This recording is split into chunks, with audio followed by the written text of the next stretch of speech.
नमस्कार. आज आपण 7व्या श्लोकाचा अर्थ जाणून घेणार आहोत. श्लोक 7. तेषामहं समुद्धर्ता मृत्यु संसार सागरात भवामि न चिरात् पार्थ मय्यावेशित चेतसाम. श्लोकाचा अर्थ: हे अर्जुना, त्या माझ्यात चित्त गुंतवलेल्या प्रेमी भक्तांचा मी तत्काळ मृत्यूरूप संसार सागरातून उद्धार करणारा होतो. मागील श्लोकात मनबुद्धीला नेहमी भगवंतांमध्ये लावणाऱ्या ज्या अनन्य प्रेमी सगुण उपासकांचे वर्णन आलेले आहे, त्याच प्रेमी भक्तांचे वाचक येथे तेषाम बरोबर मय्या वेशित चेतसाम हे पद आहे. या जगातील सर्व काही मृत्यूमय आहे.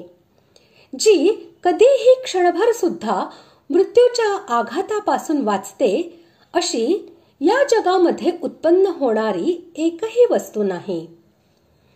ज्याप्रमाणे समुद्रामध्ये असंख्य लाटा उसळत राहतात, त्याचप्रमाणे या अपार संसार सागरामध्ये जन्म मृत्यूरूपी तरंग अनवरत उसळत असतात.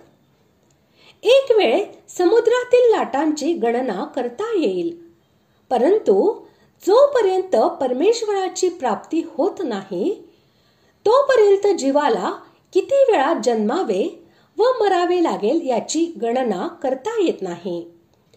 म्हणून याला मृत्यूरूपी संसार सागर असे म्हणतात.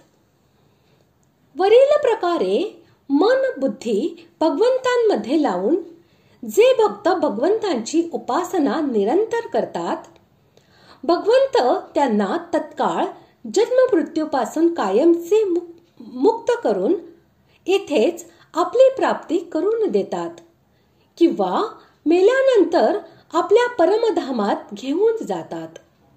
इतकेच काय, ज्याप्रमाणे नावाडी एखाद्याला नावेमध्ये बसवून नदी पार करून नेतो, त्याप्रमाणे भक्तिरूपी नौकेवर बसलेल्या या भक्ताला भगवंत स्वतःच नावाडी बनून त्याच्या सर्व अडचणी व विपत्ती दूर करून फार लवकर त्याला भीषण संसार समुद्राच्या पलीकडे आपल्या परमधामी घेऊन जातात.